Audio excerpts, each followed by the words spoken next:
பிரியமானவர்களே, நீதிமொழிகள் 11ஆம் அதிகாரத்தில் 12ஆம் வசனத்தில் நாம் இப்படியாய் வாசிக்கிறோம்.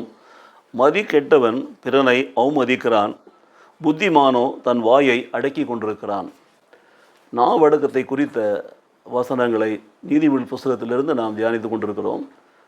நேற்றைய தினத்தில் நீதிமொழிகள் 10ஆம் அதிகாரத்தில் 19ஆம் வசனத்தில் அதிகாலை வேளையில் ஆண்டவர் நமக்கு கற்றுக் கொடுத்தார். இன்றைக்கு 11ஆம் அதிகாரத்தில் 12ஆம் வசனத்தை கற்றுக் கொடுக்கிறார்.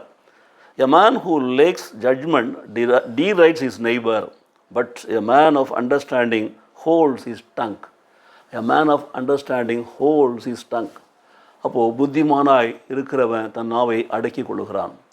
மதி கெட்டவன் தான் என்ன செய்கிறான்னு சொல்லி சொன்னால் பிறனை அவமதிக்கிறான். இன்றைக்கு நம்முடைய வாயின் வார்த்தைகள் நம்மை மேன்மைப்படுத்தி பிறரை கீழே தாழ்த்தி அவமதிக்கிற மாதிரி இருந்துச்சுன்னா அது அவர்களுக்கு வேதனை உண்டு பண்ணுகிறது ஒரு புறத்தில். மறுபுறத்தில் அது தேவனுக்கு பிரியமில்லாத ஒரு காரியமாக இருக்கிறது பாருங்கள். ஸோ அப்படிப்பட்ட ஆட்களை வேதம் சொல்லுகிறது மதி கெட்டவன் என்று சொல்லி. மதி உள்ளவன் தன் நாவை அடக்குவான், மதி கெட்டவன் பிறனை அவமானப்படுத்துவான். ஏன்னா நாவை அடக்காமல் அவன் பேசுகிற அந்த வார்த்தைகள், ஆங்கில வார்த்தை அழகாக சொல்லுகிறது, ஹி டீரைட்ஸ் ஹிஸ் நெய்பர்.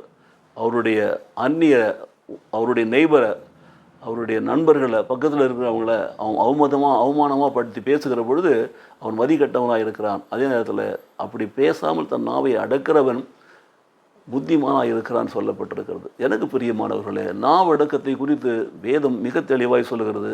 நான் மீண்டும் உங்களுக்கு நினைவூட்டுகிறேன். யாக்கோபு நிருபத்தில் 3ஆம் அதிகாரம் 2-12 வசனங்களை வாசித்து பாருங்கள். குதிரைக்கு போடுகிற கடிவாளத்தை குறித்து அங்கே எழுதப்பட்டிருக்கும் பாருங்கள். ஆகவே அது எதற்காக சொல்லப்படுகிறது என்று சொன்னால் அதுதான் அவர்களுக்கு கடிவாளம் போடுவதனாலே அந்த அடக்க முடிகிறது பாருங்கள்.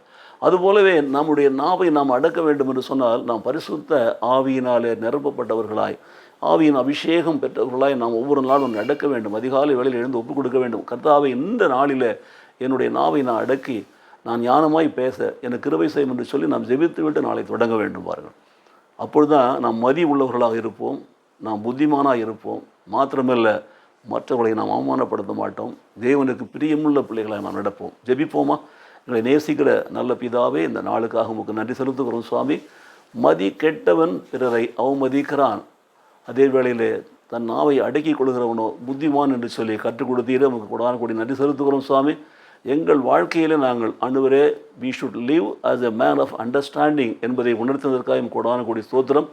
நாங்கள் அண்டர்ஸ்டாண்டிங் உள்ளவர்களாக, புரிதல் உள்ளவர்களாக, எங்களுடைய நாவை அடக்கிறவர்களாக ஆவியானவர்களை நடத்தி அதன் மூலம் எங்களுடைய அயலான் நண்பர்கள் உறவினர் நல்ல உறவை பலப்படுத்தி தேவனுக்கு பிரியமுள்ள பிள்ளைகளாக நடக்க எங்களை நடத்துவீராக.